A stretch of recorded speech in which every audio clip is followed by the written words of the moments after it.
10 lakh voters in the northeastern hilly state of Mizoram cast their vote today to choose their next government. The voter turnout has come in at 75%, lower than the 80% we saw in the last election. Now, the Congress has been in power in Mizoram for the last 10 years, and Chief Minister Lal Thanhawala is hoping for a third term. Traditionally, there have been two key players in the state, the Congress and the Mizo National Front. But this time round, the BJP has fielded candidates in 39 of the 40 seats in that assembly. Another key player could be the NPP, that's the National People's Party, led by Meghalaya Chief Minister Conrad Sangma. So are voters in Mizoram hoping for change? To speak on this and more, I'm joined now by Adam Saprisanga, editor of the Frontier Dispatch, who is joining us from Aizawl. JC Zomwanthanga, assistant professor at the Department of Political Science at Mizoram University, is also speaking with us today. Welcome to both of you, and thank you for talking with us here on Bloomberg Quint. I just want to start off by saying that a lot of the election coverage generally has been dominated with a focus on, the states of Madhya Pradesh, Chhattisgarh, Rajasthan. Even today, all the focus has been on the state of Madhya Pradesh. But I think it's very key to look at what is happening in Mizoram. Having said that, Adam, why don't you take us through what is the mood right now in Mizoram? The Congress has been in power for 10 years. Is there anti-incumbency which has crept in?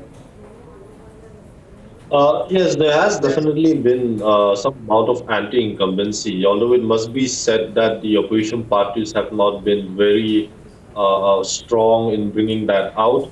However, if you talk to people, there is a palpable sense of anti-incumbency. However, given that there are as many as 8 different parties contesting this time, so that is definitely going to lead to a lot of fragmentation of votes.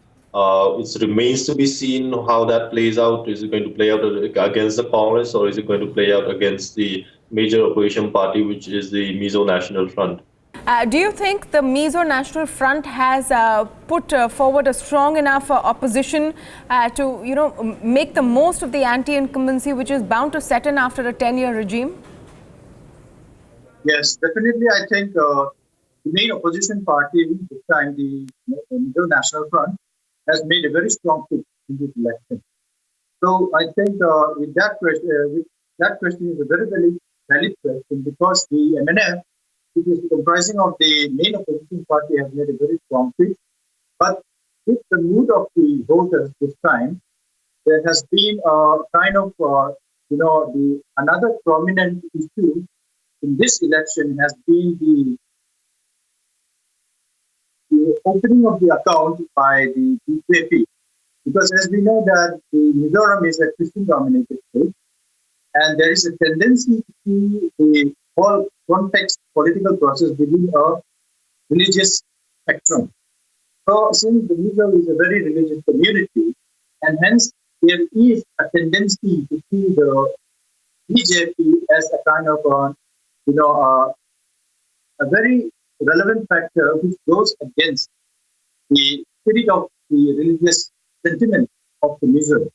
So in that respect, the mood of the people is whether the BJP, who have been struggling to make an account into the Mizo political scenario. So in that context, the fight, the campaign of the 3 major contending parties, that is the Congress, the MNF, and the ZPM, which is a conglomeration of 6 political parties, making a strong pitch this time. So there has been a tendency to include a religious sentiment in which these parties are, accusing one another of aligning with BJP, which goes against the religious sentiment of people. So that's interesting. You're saying BJP, in the sense, has been painted as a villain in that scenario? Because the Congress has been saying that the MNF has a secret alliance. The MNF has been making the same accusation. So in that sense. But then let me come to you, Adam, on this point. The BJP has fielded 39 out of 40 candidates in the state. Prime Minister Modi came down. He campaigned. He did a speech with the aid of a translator as well. So it's not that the BJP has spared efforts. Their top key leadership also came down to Mizoram, to Aizawl and other constituencies as well. So this question for Adam, do you think that they will open their account this time around, and has the BJP managed to make enough of a dent? Yes, they have been trying. To answer that.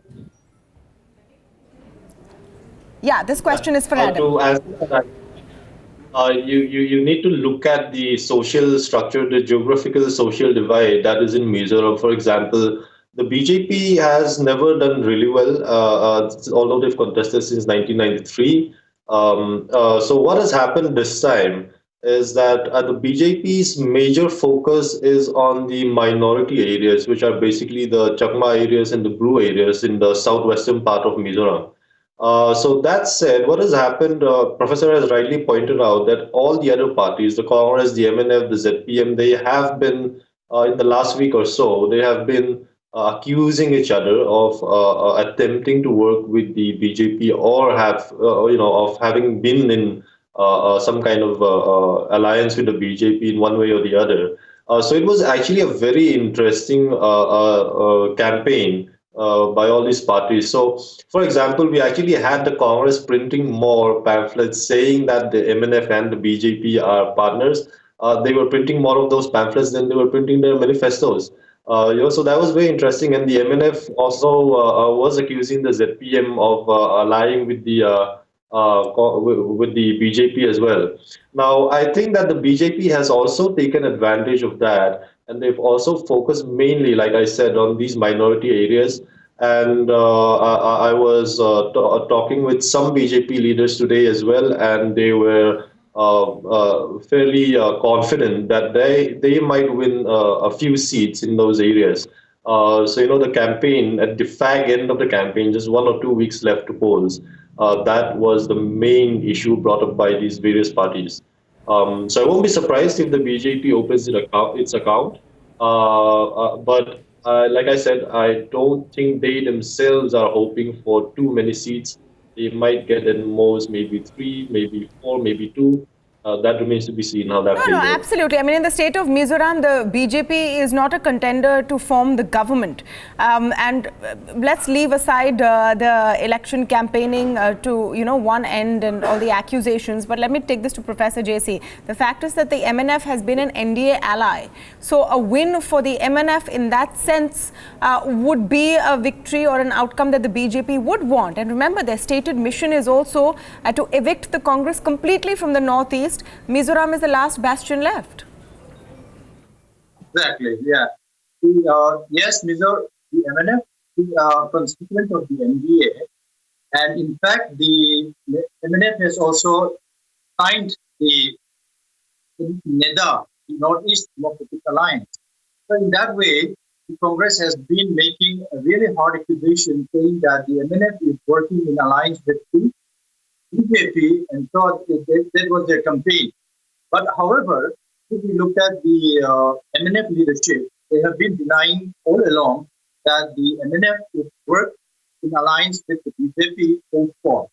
So what they said is that they are asking the people that this is not something to be worried about, because if they come forward with a majority, then there is no question of working with any political party whatsoever, whether it is BJP or any other political party. It was their stand with regard to their leadership.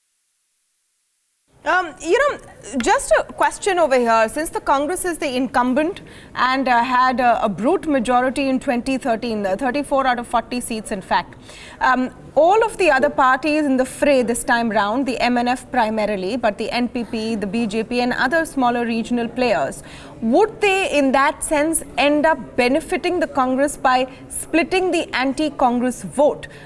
Is that a scenario that we could see? And let Professor JC answer this first. Yes, that is a very, very probable scenario because, for example, as I have said, in the political history of Mizoram, in the previous elections, it was mainly between a fight between the Congress and the MNF. But this time, as you have rightly pointed out, we see the emergence of other political parties making their debut in this election. So, what the political analysis in the state is also been discussing very probable chance of us having a very hung assembly in which the anti-incumbency factor might work against the MNF so that the PM, which is also another strong contender this time, might get those neutral votes. And if that happens, we see a very high chance of having a hung assembly in which no political party is able to come to the requisite number of 21 MLS to form the government. So in that instance, we see the significance of the kingmakers, which might be the BJP, or for that matter, any other political party which open their account in the outskirts of the cities. Like in the northwest, where we have the BJP as a strong contender within the Chakmas and the blue areas, and maybe in some other parts as well. So that is the political scenario which we might face once we come up with the result of this election. Right. So results on 11 December with the other four states. Adam, your response to this question that I put forward, that in this multi-party race, which is a differentiator this time, with stronger contenders or stronger regional contenders as compared to before, do you think that the anti-Congress vote in that sense will be split or could be split, Adam? Yeah, so there are, like I said, 8 different parties contesting, but I really see perhaps only 4 or maybe 5 parties actually getting a respectable vote share. So in that sense, for example, the NPP, I think they might eat into the Congress votes in 1 or 2 constituencies. But apart from that, I don't think the NPP is going to get a major vote share in the others that they're contesting. On the other hand, what the Mizoram People's Movement, this conglomeration of 7 regional parties, they're very likely to eat into either the MNF vote or the Congress vote in these various constituencies. Now, I can't say generally which vote they will eat into. That will depend from constituency to constituency. But what is extremely clear is that the BJP in these minority areas in the southwestern parts of Mizoram, they're definitely going to eat into the Congress vote because those have been traditional Congress vote banks.